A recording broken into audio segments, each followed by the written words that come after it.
Olá, pessoal. Vamos então para mais um bloco analisando aqui as possibilidades da sua prova de segunda fase do exame de ordem em direito tributário.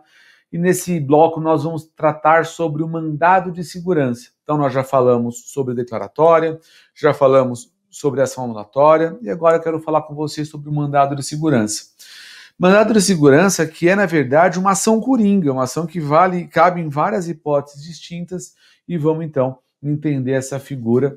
Há uma grande chance da prova pedir no seu gabarito o mandado de segurança pelas hipóteses de aplicação que essa figura tem. Então vamos entender o mandado de segurança. Antes de a gente começar, vou deixar com você novamente os meus contatos. Caso queira fazer contato comigo, fique à sua disposição para resolver aqui, para te ajudar, para te auxiliar. E caso você precise de um acompanhamento mais próximo, manda um e-mail para mim. A gente pode montar aqui um esquema todo de mentoria para você que precisa de um auxílio mais próximo, além das aulas que estão aqui no YouTube do Legale. Beleza? Então, a partir daqui, vamos começar a falar do nosso mandado de segurança e eu quero começar a falar dele olhando para a fundamentação legal dele. Quando a gente fala da ação de mandado de segurança, a gente tem dois dispositivos que vão ser usados como fundamentação legal da nossa medida, que são, respectivamente, aí, o inciso 69 do artigo 5º da Constituição, também chamado de artigo 5º LX e X da Constituição Federal, e a nossa Lei 12.016, que é uma lei inteirinha falando só do mandado de segurança. Essa figura aqui, ou essas figuras aqui, elas vão garantir para a gente todo o rito, especialmente tratado aqui na Lei 12.016, todo o procedimento aí que vai ser adotado no mandado de segurança. E também no artigo 5º nós temos a previsão lá no inciso 69, e aí vale a pena a gente já destacar o seguinte: mandado de segurança também é conhecido, é tido como um remédio constitucional. Como assim um remédio constitucional, Rubens? Uma via através da qual o contribuinte, manejando essa ação, ele vai se proteger de atos que a gente entende serem atos de ilegalidade ou de abuso de poder. Então, a gente já parte da premissa que o mandado de segurança, ela tem uma diferença da declaratória, da anulatória, porque ele é um tipo de medida usado para afastar um ato ilegal.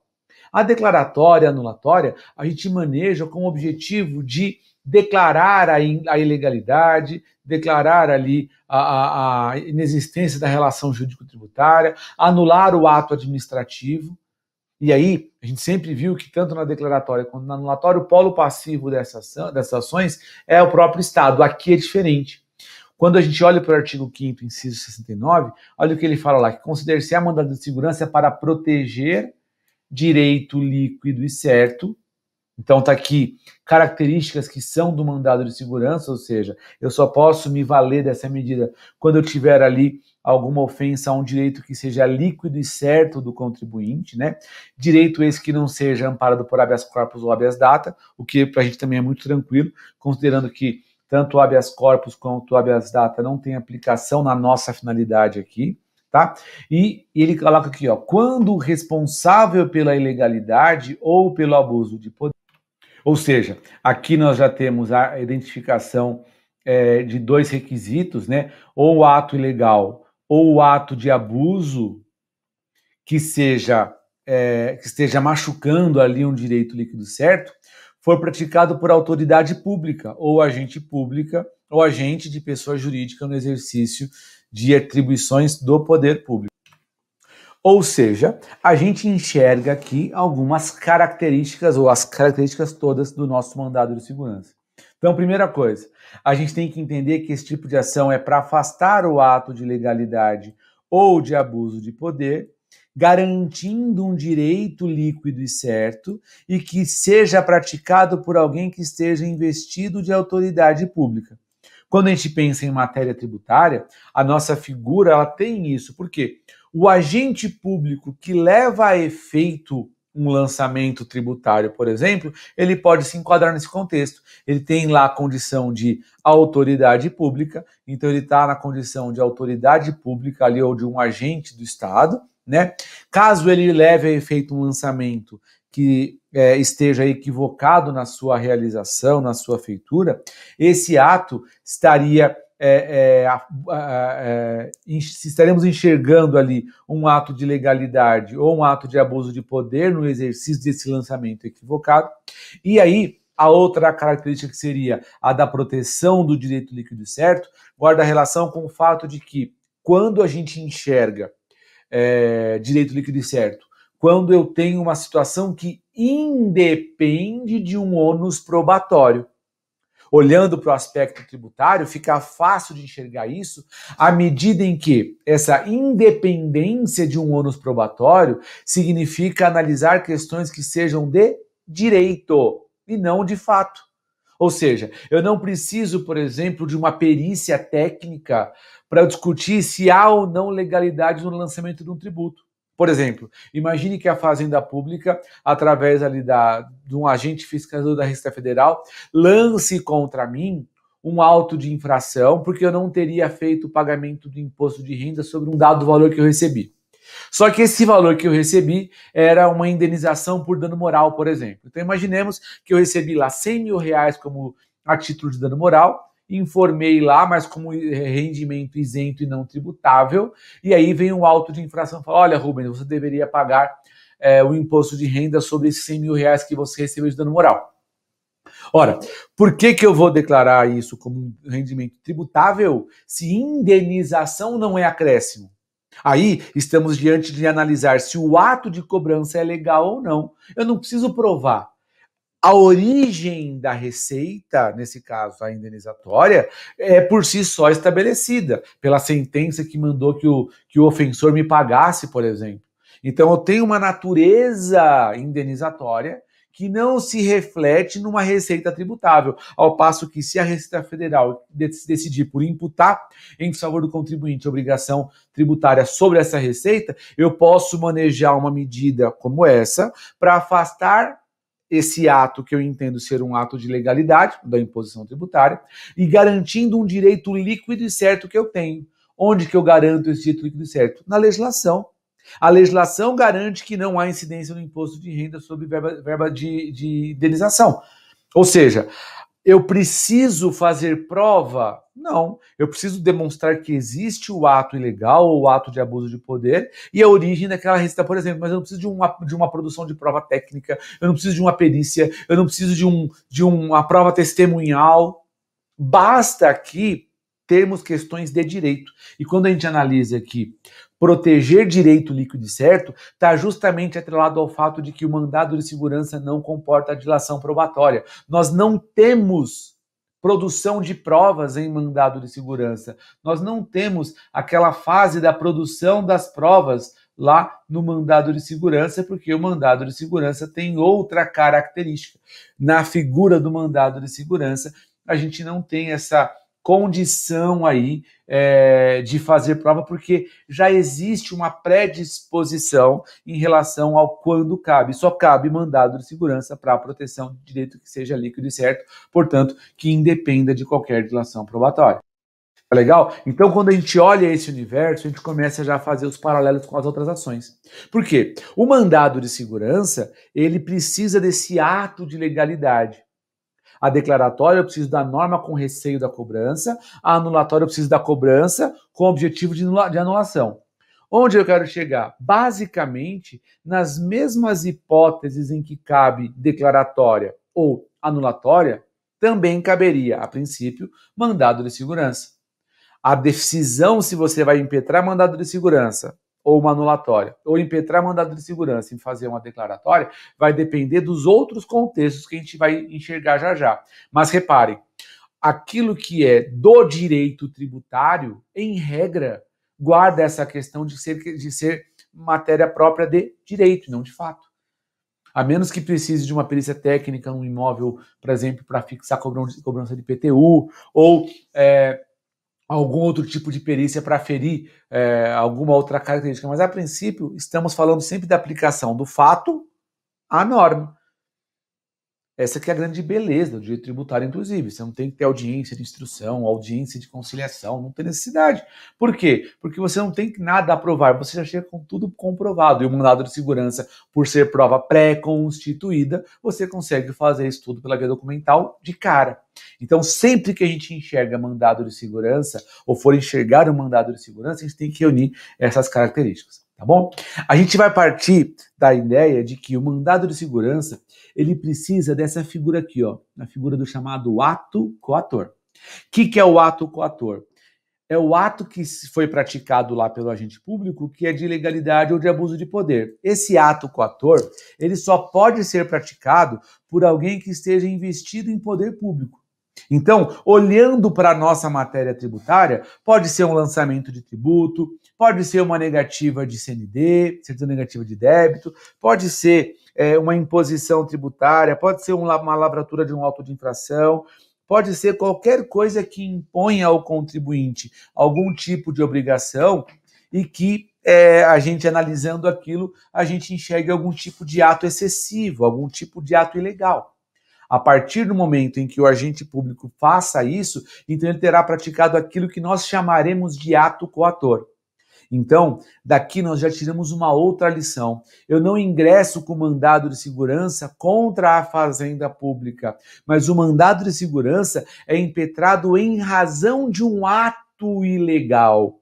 Eu vou impetrar o mandado de segurança contra aquela autoridade pública que teria praticado ou que praticou um ato de ilegalidade ou de abuso de poder. Então, é diferente também nesse sentido, você vai ver comigo já já no nosso modelão acerca da forma como a gente vai lidar com isso, mas eu não impetro mandado de segurança contra a fazenda porque ela é para repelir um ato de ilegalidade. Eu vou enxergar o ato da administração pública na figura daquele agente público e buscar repelir aquele ato coator pela via do nosso mandado de segurança, tá legal? Então, sempre que nós falarmos de ato coator, a gente está enxergando aqui esse ato de legalidade ou esse ato de abuso de poder praticado por alguém que esteja investido de poder público e na consecução das suas atividades ele praticou um ato que eu entendo está ser revestido de legalidade ou de abuso de poder.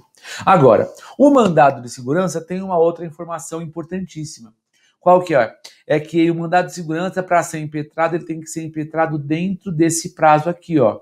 120 dias não úteis corridos, e não é a mesma coisa de 4 meses, né? 120 dias a contar da ciência do ato ilegal praticado pelo agente público. Então, se você pegar o artigo 23 da Lei 2016, ele já estabelece para a gente esse prazo de 120 dias, que vão ser contados a partir da ciência do ato de legalidade ou do abuso de poder praticado pelo administrador público, tá? Então, essa aqui acaba sendo uma característica importantíssima para a gente. Por quê? O mandado de segurança só pode ser impetrado obedecendo esse prazo, que é um prazo decadencial. A anulatória, não. A anulatória, se o ato aconteceu há 1 ano atrás, o lançamento foi há 1 ano, e eu decido entrar com uma ação anulatória hoje, eu posso. O que eu não posso é impetrar o mandado de segurança depois de 120 dias, porque aí perde essa questão da urgência, perde essa questão da necessidade de buscar algum tipo de contraprestação, de um provimento judicial urgente que é inerente ao mandado de segurança. Se tem alguém praticando atos de ilegalidade ou de abuso de poder em nome da administração pública, é importante que se faça o combate disso dentro desse prazo de 120 dias. Esse que é o ponto principal em relação a isso. Por quê? Esse pode ser um argumento para você decidir pela anulatória ou pelo mandado de segurança. Imagine, por exemplo, que a prova diga, olha, houve o lançamento e o contribuinte foi cientificado do lançamento do crédito tributário, não discutiu administrativamente, não impugnou administrativamente, há 1 ano. Te procura hoje para buscar discutir isso. Você pode entrar com uma discussão depois de 1 ano? Pode. 2 anos, 3 anos? Pode, é anulatória. Mandado de segurança não poderia por conta do decurso do prazo.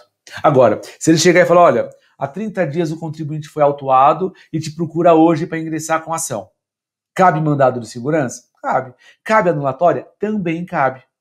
Aí, a gente vai pegar outros elementos que a prova vai indicar para a gente para decidir por um ou por outro.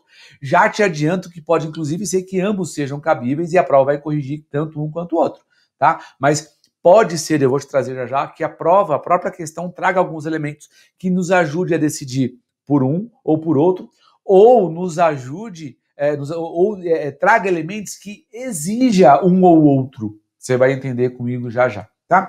Por quê? Um desses elementos que vão determinar se é só mandado de segurança ou não é justamente isso daqui, ó, a sucumbência. O artigo 25 da lei, ela fala aqui, ó, não cabem no processo de mandado de segurança a interposição de embargos infringentes e a condenação no pagamento dos honorários advocatícios sem prejuízo da aplicação das sanções no caso de litigância de má-fé. Ou seja, se o examinador trouxer para a gente a seguinte informação, olha, eu quero que você ingresse com ação, o ato aconteceu há menos de 120 dias, e eu quero que você ingresse com ação que não comporte em sucumbência caso a ação não dê certo. E em caso de insucesso da ação, o contribuinte não quer correr risco de pagar mais nada. Aqui está dando todo o indicativo de que ele não quer correr risco de sucumbência, então só cabe mandado de segurança. Mas já aconteceu da prova falar isso, ó, eu quero ação que seja a menos custosa possível, mas o prazo já tem extrapolado. Então, atenção, são requisitos cumulativos. Esse aqui do prazo é prazo decadencial, não se impetra mandado de segurança após os 120 dias. Não existe essa possibilidade. Agora, se o ato aconteceu há menos de 120 dias e ele quer que você ingresse com ação que não comporte condenação de sucumbência ou que não apresente risco em caso de sucumbência, então você vai ter necessariamente aí uma figura de mandado de segurança. Por quê? A anulatória tem esse risco. Então, esse é um indicativo que a prova acaba fazendo aí de que ela quer mandado de segurança, tá? E um outro elemento que vai fazer isso é a questão de não comportar dilação probatória com base nas provas pré-constituídas. Se porventura houver lá qualquer menção em que haja necessidade de produção de provas, não cabe mandado de segurança.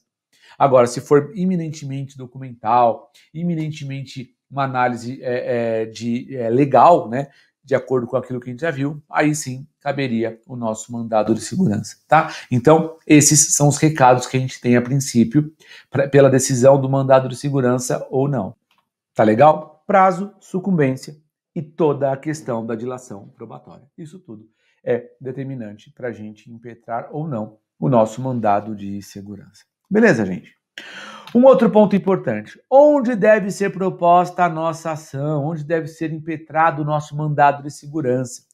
O mandado de segurança, a rigor, ele vai ser impetrado no local do domicílio funcional da autoridade coatora, ou seja, onde ela pratica o ato, onde ela está localizada, independentemente aí a princípio do local de endereço do contribuinte, tá? Então, imagine comigo, por exemplo, uma situação em que haja, por exemplo, uma apreensão de mercadoria. Então, vamos pensar numa hipótese. A prova diz para você que o contribuinte carregou uma mercadoria em São Paulo e vai levar essa mercadoria lá para Belo Horizonte para descarregar lá. Então, houve uma compra e venda e está sendo feito esse transporte. E, no meio do caminho, o fisco mineiro, lá na divisa São Paulo-Minas Gerais, lá em Extrema, o fisco mineiro fez uma apreensão da mercadoria ali, porque entendeu que teria havido algum tipo de inadimplemento da obrigação tributária em prejuízo do fisco mineiro. E vai lá e apreende a mercadoria. Essa empresa sediada em São Paulo, ela vai ter que buscar a discussão lá no município onde foi feita a apreensão. É o domicílio funcional da autoridade coatora. Porque se houve uma apreensão ilegal daquela mercadoria, ele pode impetrar um mandado de segurança para se ver livre daquilo, mas não vai ser impetrado o MS aqui em São Paulo, onde a empresa está sediada, mas no local da autoridade coatora. Então, não importa aqui qual seja a distância, tá? O que é importante nesse caso é entender justamente esse domicílio funcional da autoridade coatora, e aí lá que vai ser proposto, vai ser impetrado o mandado de segurança, o juízo daquele local é quem será competente para receber, processar e julgar o mandado de segurança e julgar se o ato foi legal ou não. Tá legal? Então essa é a ideia. Um outro ponto importante aqui é que se essa autoridade for uma autoridade vinculada à União, então eu tenho a competência da Justiça Federal. Por exemplo, se for uma autuação de mandado de segurança de tributo federal. Então, a justiça aqui vai ser necessariamente a nossa Justiça Federal. Se for um tributo estadual ou municipal, ou a autoridade estiver vinculada ao Estado ou ao município, então a Justiça Comum, Vara da Fazenda Pública ou Vara Civil, de acordo com aquilo que nós já falamos, tá? Só que eu quero aproveitar esse gancho aqui e observar essa fala que eu coloco aqui, ó. Ser impetrado no local onde praticou o ato ou virá a praticar o ato. Como assim, Rubens? Aqui nós estamos diante de uma hipótese da possibilidade do chamado mandado de segurança preventivo. Quando eu falo de mandado de segurança preventivo, eu estou diante de uma situação em que eu estou atribuindo aqui ao nosso agente público a possibilidade de discutir um futuro e potencial ato de ilegalidade ou de abuso de poder. Então, vamos voltar aqui para o nosso quadro branco e imagine comigo o seguinte, ó. Vou colocar, pensando na mesma ideia daquela linha do tempo que nós falamos na declaratória e na anulatória. Então, eu tenho aqui a norma, eu tenho aqui uma situação que seja o fato gerador e eu tenho lá um potencial ato de lançamento. Lá na frente eu vou ter a cobrança via execução fiscal. Tudo bem? A questão é a seguinte. Quando eu tenho o ato coator, eu vou pensar que o ato de lançamento pode ser, para o nosso exemplo aqui, o ato coator.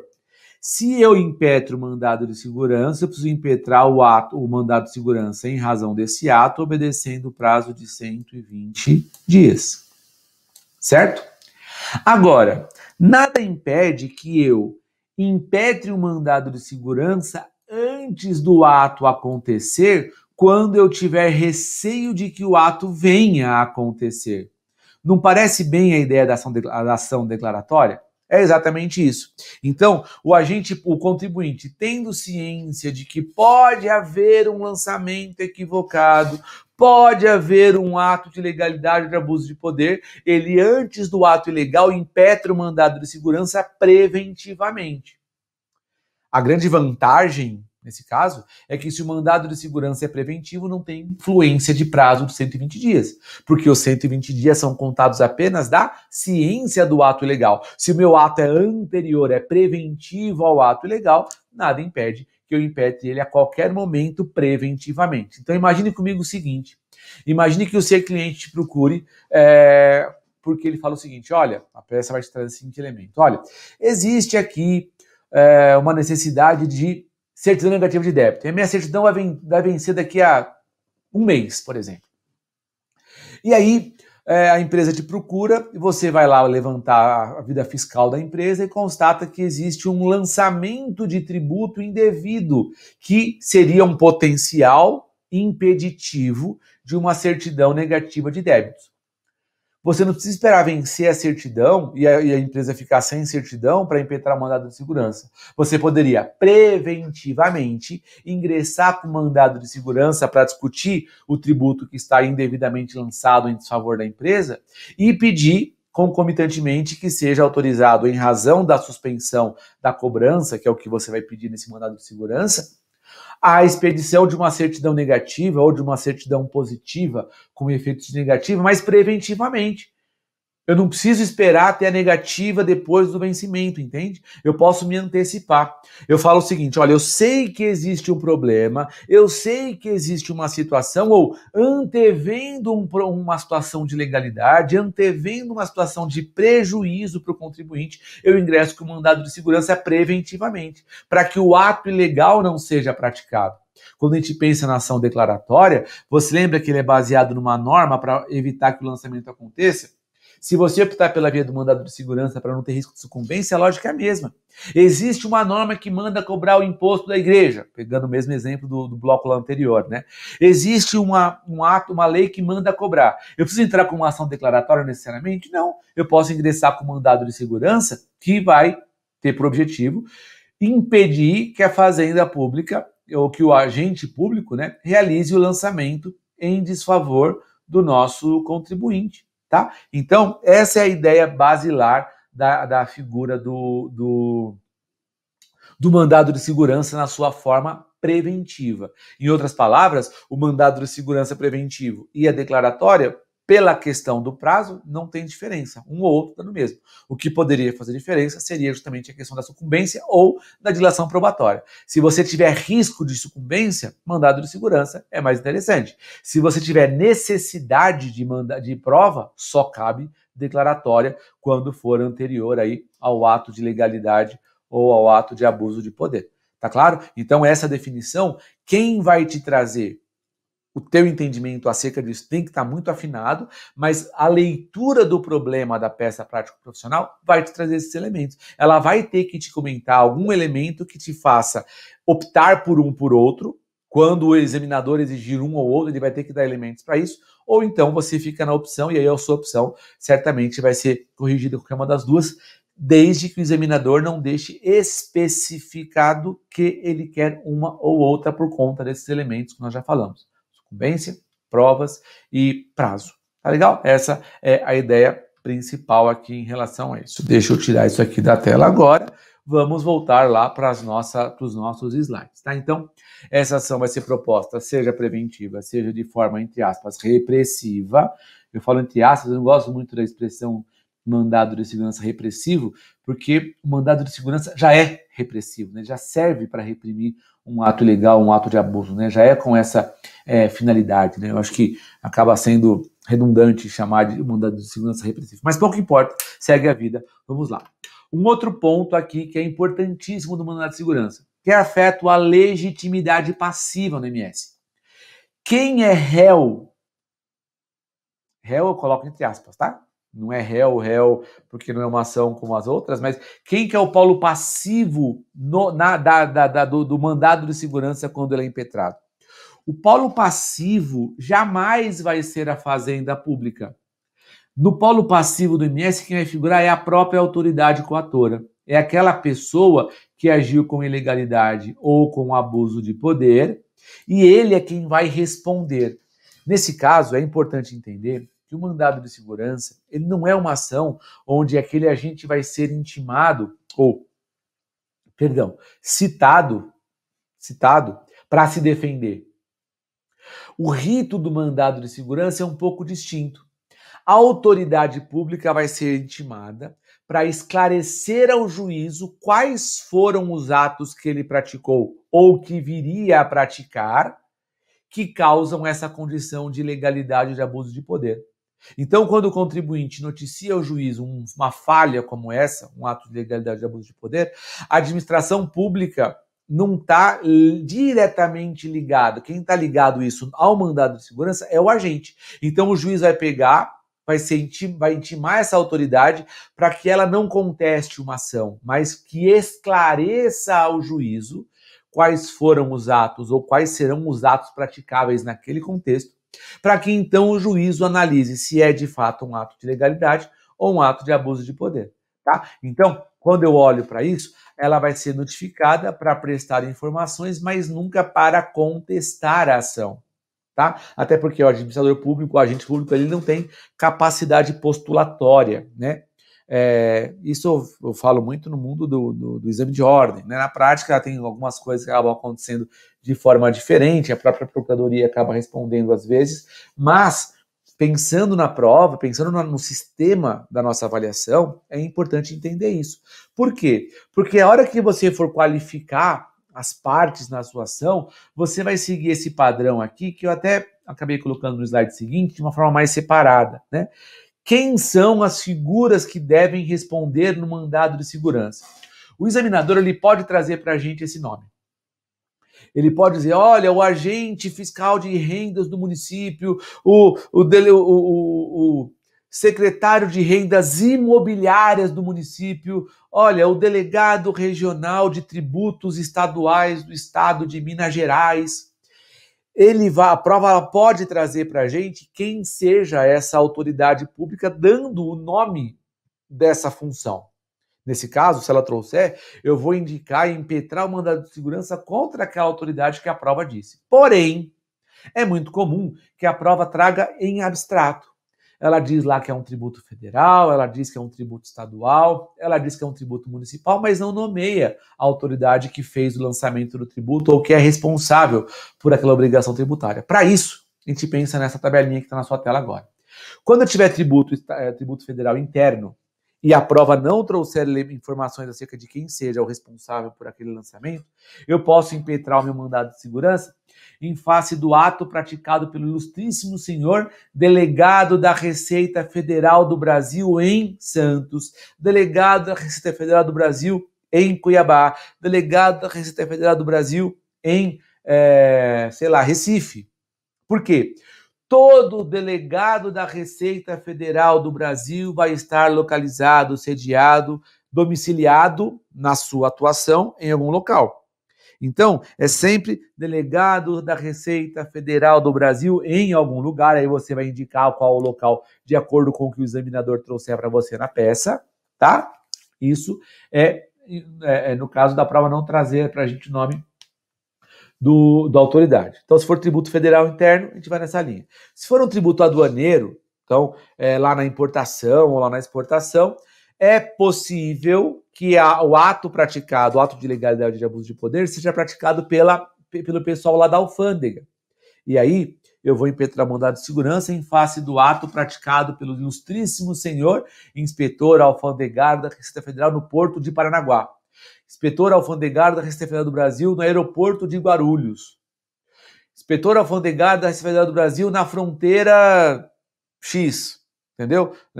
No município X lá de fronteira. Então, a partir do momento em que você enxergue isso, você também pode se valer dessa figura aí, tá bom?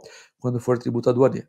Quando for tributo estadual, e a prova também for silente em relação a isso, você vai chamar de delegado regional tributário em... Vamos lá, o tributo é estadual, mas a localidade é o município, tá? Então, delegado regional tributário em Belo Horizonte é um delegado vinculado à Secretaria da Fazenda do Estado de Minas. Mas eu não vou colocar delegado regional tributário em Minas Gerais. É delegado regional tributário em Belo Horizonte, Minas Gerais. Delegado regional tributário em Vitória, Espírito Santo. Delegado regional tributário em Curitiba, Paraná. Por mais que o tributo seja estadual, o delegado está localizado em um município. É esse município quem vai figurar, quem vai aparecer aí nessa definição. Tá legal? E aí, a última prerrogativa, a última possibilidade, os tributos municipais, onde eu coloco genericamente aqui como secretário de Finanças do município de São Paulo, secretário de Finanças do município de Porto Alegre, secretário de Finanças do município de São José do Rio Preto. Ou seja, também eu vou lá impetrar contra o ato praticado pelo secretário de Finanças, que foi quem estabeleceu a cobrança, ou que estabeleceu como essa cobrança aconteceria, por exemplo. Isso não vai descaracterizar a nossa autoridade coatora. Tudo isso acaba sendo importante porque, a partir do momento em que a gente tenha essa menção aqui, o nosso examinador vai saber que a gente sabe quem são as figuras, ainda que de forma genérica. Cada município vai dar o seu nome, cada estado pode mudar a sua composição, a gente não tem condição de mensurar isso o Brasil inteiro. Então eu coloco um nome genérico, se o examinador não colocar na prova, que vai encaixar tranquilamente e vai atender às necessidades. Eu até tenho um macetezinho para te passar, daqui a pouco eu vou te passar quando a gente for fazer o modelão aqui, tá legal? Muito bem. Um outro ponto importante do mandado de segurança, a liminar. A liminar do mandado de segurança está prevista no artigo 7º da Lei do MS, da Lei de 2016. Basicamente, nós temos os requisitos do fumus boniuris, né, fumaça do bom direito, e do periculo in mora, perigo da demora, para justificar aqui a concessão de uma liminar. Olha o que o inciso 3 do artigo 7º da Lei do MS fala, né? Ao despachar inicial, o juiz ordenará, inciso 3, que se suspenda o ato que deu motivo ao pedido, suspenda o ato coator. Quando houver, olha lá, fundamento relevante, fumus boniuris, e do ato impugnado puder resultar ineficácia da medida, caso seja finalmente deferida. Periculo in mora. Sendo facultado a exigir do impetrante caução, fiança ou depósito, com o objetivo de assegurar o ressarcimento à pessoa jurídica. Então, reparem que há uma condição aqui. ao despachar a inicial, o juiz vai mandar que se suspenda o ato coator quando houver fundamento relevante, ou seja, quando houver lá a fumaça do bom direito e houver essa possibilidade de ineficácia da medida, ou seja, se não for concedida agora, não adianta me dar depois. Eu preciso dessa coisa agora, eu preciso da urgência agora. Imagine, por exemplo, aquela empresa que fez uma certidão para participar de uma licitação. Não adianta o juiz me dar a liminar daqui a 6 meses. Porque daqui a 6 meses já passou a licitação. Minha licitação é daqui a 15 dias.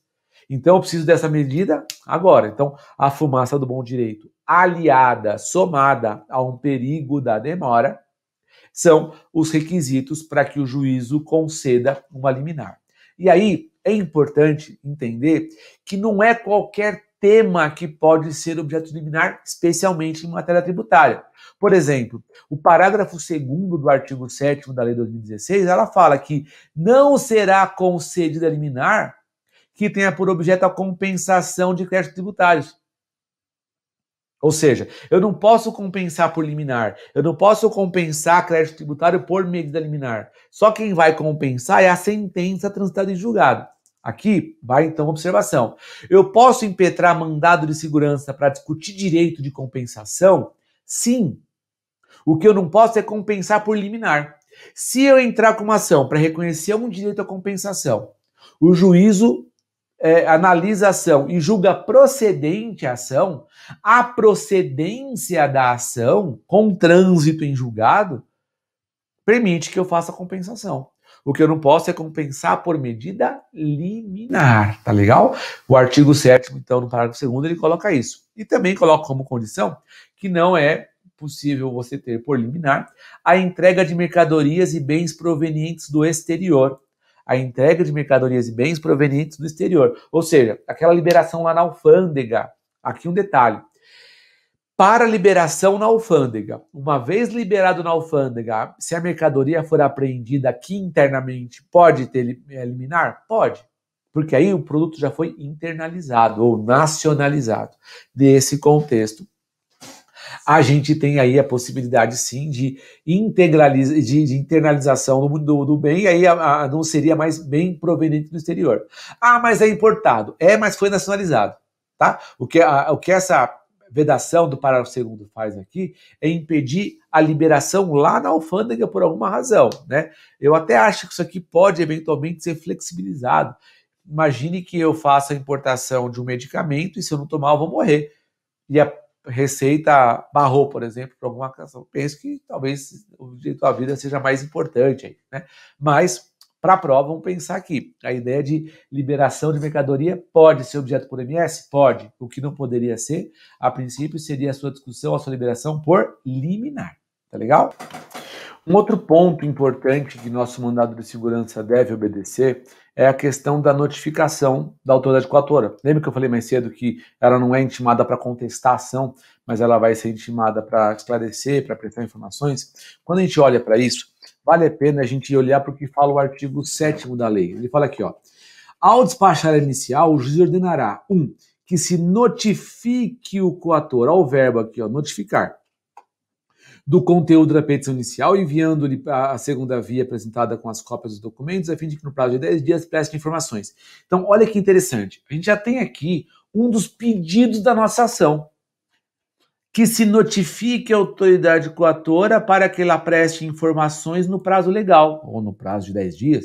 Né? Mas reparem, já tem aqui. Por quê? Como eu falei mais cedo, ela não vai ser citada, mas ela vai ser notificada para que ela possa ali prestar as informações e então o juízo avalie se ali existe de fato um ato de legalidade ou de abuso de poder. Essas informações vão ser prestadas não na condição de contestação, não é isso, e aí o juízo avalia de acordo com aquilo que foi noticiado pelo contribuinte e de acordo com aquilo que foi respondido pela administração, pelo agente público, se há ou se não há algum tipo de ato de legalidade ou de abuso de poder, tá? Então, a autoridade coatora, que é uma daquelas que estão indicadas naquela tabela, é quem irá responder à figura da notificação e prestar as informações que forem necessárias aí, tá legal? Esse é o ponto aqui afeto a essa questão da notificação da autoridade coatora.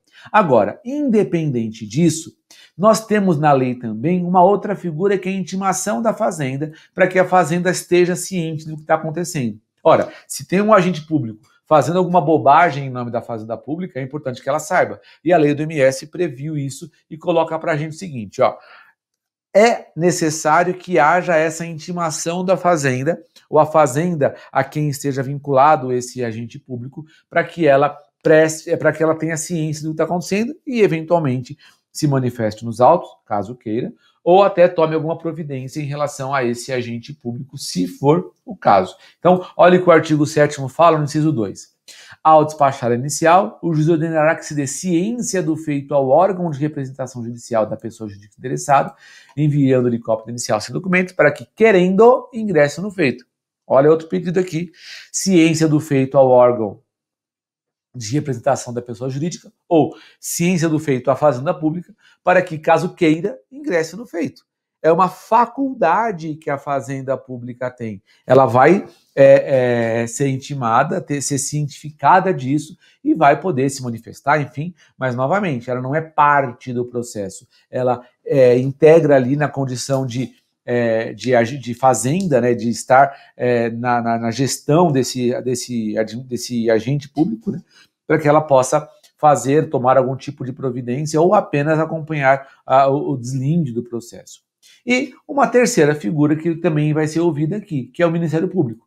A lei prevê no artigo 12 da lei o seguinte, ó, fim do prazo do inciso 1 do artigo 7º, inciso 1 do artigo 7º é o prazo que fala da notificação da autoridade coatora, né? Então, que é esse daqui, ó, que está na sua tela agora, fim desse prazo de 10 dias. Então, o juiz vai ouvir o representante do MP que opinará dentro do prazo improrrogável de 10 dias. Outro dos pedidos do MS. Oitiva do Ministério Público para que apresente a sua opinião, apresente ali o seu parecer no prazo legal.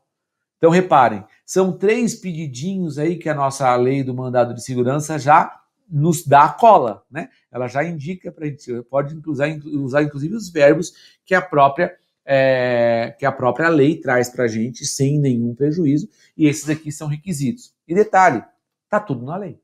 Falamos do artigo 7º, falamos do artigo 12, falamos do artigo 25 que fala do prazo, está tudo na lei. Se você der essa olhada na lei aí, é importante que você tenha e marque lá os artigos que são importantes, até para te auxiliar no dia da prova. Mas só lembra que você não pode estruturar a peça.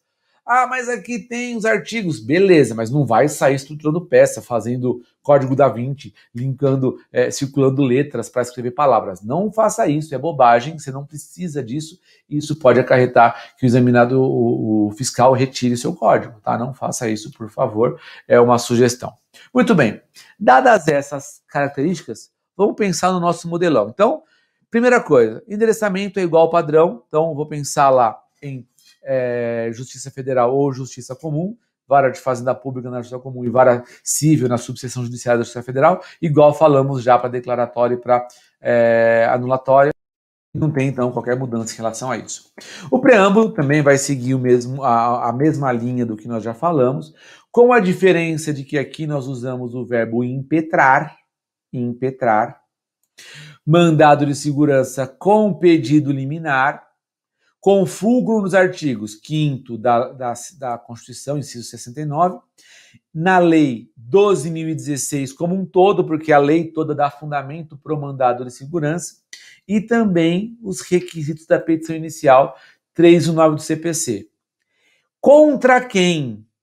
Olha a diferença aqui das outras ações. Contra o ato coator, se for um mandado de segurança preventivo, contra o iminente ato coator, se for um mandado de segurança, aspas, repressivo, contra o ato coator praticado pelo ilustríssimo senhor, aí você vai indicar a figura da autoridade coatora. Lembra que eu tinha um macetinho para te passar? Você vai colocar aqui, ó. Impetrar mandado de segurança contra o ato coator praticado pelo ilustríssimo senhor delegado da Receita Federal do Brasil em São Paulo, vírgula, ou quem lhe faça às vezes na prática do ato ora combatido, por que isso? Porque se porventura não for essa a figura da autoridade coatora, mas for alguém diferente, você fala, olha, é essa pessoa ou quem faça as vezes dele. Tá legal? Só que eu preciso indicar a fazenda a quem ele está vinculado. Aí você pode colocar contra quem ele faça, ou quem ele faça as vezes na prática do ato, batido, vírgula. Servidor vinculado à Fazenda Nacional, vinculado à Fazenda do Estado de Minas Gerais, vinculado ao município de Ribeirão Preto. Tá? Por quê? Você vai indicar a quem ele está vinculado. Então, se for uma autoridade pública federal, é sempre vinculado à União. Se for uma autoridade pública estadual, servidor vinculado à Fazenda Pública do Estado de... Aí você vai indicar o estado onde aconteceu lá a situação. Se for um tributo municipal, servidor vinculado ao município de... Aí você coloca o município de acordo com o que a prova trouxer, e aí você vai ter a qualificação aqui da parte. É um pouco diferente, mas também nem nada do outro mundo. É só lembrar que é indicar a autoridade, indicar a fazenda e só isso. Isso é o requisito para o nosso preâmbulo acontecer aqui sem maiores dores de cabeça, tá? No cabimento do mandado de segurança, a gente vai partir para aquela linha de justificar porque a medida é cabível. Então, eu fiz aqui duas sugestões para a gente. Primeiro, é cabível a medida uma vez que houve agressão, mandado de segurança, aspas, repressivo. Houve agressão de título certo do contribuinte, praticado por autoridade pública investida em poder pelo Estado, pelo município, pela União, aí eu coloquei Estado de forma genérica, né? No exercício da sua função, de forma que os artigos 5º, inciso 69 e 12016 da Lei 2016 autoriza o uso do presente mandamos, esse é um nome que se dá muito comumente ao mandado de segurança, mandamos, tá? Como forma de repelir o ato legal. Ou, se você for falar de mandado de segurança preventivo, é cabível a medida uma vez que há iminente agressão a direito líquido e certo. Então vai acontecer em ato a ser praticado, não é ato efetivado, a ser praticado por autoridade. Então, perceba, eu mantive a mesma linha de raciocínio, só usei um tempo diferente. O ato já praticado ou o ato a ser praticado. Isso vai ser pra gente importante. Tá legal? Daí pra frente, o padrão. Fatos. Vamos explicar ali o que aconteceu, todos os elementos que foram importantes. E aqui é muito importante lembrar de destacar qual que é o fato que você está buscando, qual que é o ato coator que você quer afastar, tá? E aí você vai lá dizendo que está entrando com esse reach. Sugestão também, não precisa, tá? É outro nome que se dá também para o mandado de segurança, para ver resguardado os seus direitos. Daí para frente, direito, a gente vai discutir toda a questão de tese com todas as mesmas condições que nós já falamos. Vamos alegar as ilegalidades, as inconstitucionalidades do ato, né? Não vou discutir lei em mandado de segurança, eu discuto o ato, eu não vou pedir para o juiz reconhecer a norma inconstitucional, eu vou pedir para o juiz reconhecer que o ato foi praticado. O ato praticado ele é inconstitucional em função da lei, pouco importa, mas é o ato, é sempre o ato. O mandado de segurança eu não discuto a lei, eu discuto o ato. Essa que é a ideia, tá? E aí eu vou discutir todas as teses possíveis. Se tem prescrição, se tem decadência, se tem algum outro tipo de legalidade, é por aqui que a gente vai bater, tá? Liminar. Vou dizer lá, olha, estão presentes os requisitos para a concessão da liminar. Se nós vejamos, é evidente a presença do direito líquido certo. Aí eu vou discutir lá, mencionar quais são as teses que dão fundamento para esse direito líquido certo. Quanto ao perigo in mora, você vai demonstrar que existe lá uma necessidade de atuação urgente ou de concessão urgente, senão vai ser ineficaz a medida se for concedida futuramente. Aí você vai fazer isso baseado no que prevê o artigo 7º, né? Então, uma vez que presente os requisitos que autorizam a concessão da liminar, vem requerer a concessão da liminar para alguma coisa. Então serve igual na aula de tutela. Concessão da liminar para alguma coisa, para suspender a exigibilidade, para fornecer a certidão, tem que indicar o que você quer com essa liminar. Só falar que faz jus a liminar e que quer liminar para quê? Vai demonstrar o fumus boni iuris, vai demonstrar o perigo in mora, pô, se não for agora não adianta depois, existe um risco de cobrança, risco de não ter certidão, risco de sofrer execução fiscal, depende da situação.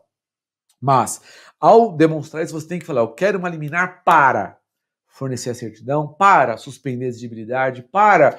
Depende. Aquilo que o examinador estiver demandando de você, você vai ter que justificar lá para explicar o que você quer com esse mandado com essa medida liminar. Tá legal? Audiência de conciliação, vamos manter o padrão, não precisa mexer na audiência de conciliação, já falamos disso nos outros blocos, né? Eu não tenho interesse na conciliação, dado o contexto que a gente está inserido aí de impossibilidade de negociação, dinheiro público, etc. E há quem fala, mas não precisa falar de mandado de segurança. É uma inicial. Não tem nenhum dispositivo que fale que para isso aqui eu não preciso mencionar. Coloca lá um tópicozinho padrão, sem qualquer dor de cabeça. E aí, vamos para o último ponto importante, que são os pedidos. E você vai ver que eu tenho uma separação nos pedidos aqui. Por quê? Nas outras duas ações, qual foi o nosso combinado? Tutela, procedência, citação, condenação nas custas e honorários e documentos. Esse foi o padrão que a gente estabeleceu para as outras duas. Aqui, a gente vai ter uma diferençazinha. Por quê? Em vez de tutela, eu falo de liminar, eu falo de procedência, e ao invés de falar de citação, eu vou segregar isso em 3. Por quê? Nós acabamos de ver, tem a autoridade coatora, tem o MP e tem a própria fazenda, igual está na lei. Então, o que a gente vai fazer? Vai trocar a citação, que não existe citação em mandado de segurança, por aqueles 3 que nós vimos na lei agora. Tá? Então, vamos dar uma olhadinha como é que fica. Então, primeiro ponto. Seja concedida liminar para suspender o ato lesivo, o ato coator, o ato ilegal, ou o ato iminente, né? No sentido de, aí você vai lá, suspender a cobrança, etc., e depende de cada caso, até o final julgamento da presente ação, uma vez que presentes todos os requisitos autorizadores para a concessão da liminar, com base no artigo 7º. Tem que deixar o que você quer e tem que fazer menção ao artigo 7º. O examinador vai te pontuar. Então, você justifica aqui o porquê que você quer a sua liminar. B, que ao final seja julgada totalmente procedente a presente ação, confirmando a liminar e afastando de forma definitiva o ato coator. Lembra que na ação declaratória a gente pedia procedência para declarar? Na anulatória pedia procedência para anular. Aqui eu vou entrar com mandado de segurança e pedir a procedência para garantir a segurança. Então, eu preciso pedir essa reafirmação da segurança, tá? Então, olha como coloquei aqui, ó. Seja julgada procedente, confirmando a liminar e afastando em definitivo o ato coator, concedendo a segurança em caráter definitivo para cancelar a cobrança, para dar certidão em caráter definitivo, para afastar a exigibilidade do crédito, aí depende de cada contexto, tá bom? Em vez de pedir a citação, eu falei para você que a gente vai separar em 3. Então, primeiro, notificação da autoridade coatora para prestar informações no prazo legal. Notificação, vou voltar no artigo lá, ó. Aqui, ó, o verbo. Notifique o coator, né? Então, essa é a nossa ideia aí, né? A ideia de pedir a notificação do coator igual está na lei. Depois, a oitiva do ilustre membro do MP para opinar e a ciência da Fazenda Pública para que, caso queira, ingresse os autos. Igual também está no artigo 7º. Então, ao fazer isso, eu estou cumprindo os requisitos que o mandado de segurança tem, né? Que ele exige para a gente aí. E vai ser pontuado, com certeza, tá? No final, não tem sucumbência, que é uma outra diferença. Só que eu eu devo pedir a condenação da fazenda do pagamento das custas processuais. Os honorários estão fora, as custas não. Uma vez eu tive um aluno que falou, não vou pedir isso. Tá bom, não peça. Chegou na prova dele, ele ficou próximo de não passar. Ele foi em cima da risca. Tirou acho que 6.10, alguma coisa assim. E não colocou na prova dele. E tinha lá na prova dele, que foi o mandado de segurança, 0,10 pontos pela indicação desse quesito. Ele me ligou desesperado, Rubens, ainda bem que eu consegui e tal, mas olha a bobagem que eu fiz. Você mandou colocar custas, eu não coloquei. Se eu tivesse comido uma bola em alguma outra coisa, esquecido alguma coisa errada, eu não ia conseguir, eu ia me punir porque você mandou colocar as custas, eu não coloquei. Coloque, não tem problema, não é ilegal, não está errado. Não pode pedir sucumbência no MS, mas pedir o pagamento das custas processuais, sim, é possível, tá? Então, a gente vai falar dessa hipótese, sim, vamos pedir a condenação do pagamento das custas processuais. E, por último, juntar os documentos que instruem a ação porque não tem produção de provas, mas é junto os documentos, tá? Eu pulo o tópico da produção de prova, não tem nem esse tópico, mas tem valor de causa, porque é uma petição inicial, e faço fechamento com as demais ações, tá? Então, essa é a ideia do nosso mandado de segurança. Essa aula ficou um pouco mais extensa, porque tem esses requisitos todos, mas o objetivo foi olhar para o mandado de segurança de forma ampla. Rubens, tem um mandado de segurança coletivo, não tem? Tem. Depois eu vou fazer um vídeo só para falar do mandado de segurança coletivo. Vai ser mais curto, porque as características são as mesmas, mas eu quero trazer outros elementos para o MS coletivo. Eu não quero colocar nesse vídeo, vou colocar em outro que vai estar no nosso canal aqui também, tá bom? Então é isso. Espero que tenha ficado claro. Deixe novamente nos contatos, caso queira falar comigo, estou à sua disposição. E aí, vamos arrebentar. Depois a gente vai vir com outro, no próximo bloco, com outras ações, aí, outros próximos. Vai acompanhando aqui os canais nos próximos vídeos, que nós temos outras ações para discutir com você, tá bom? Beijo e até o próximo encontro. Valeu, tchau, tchau.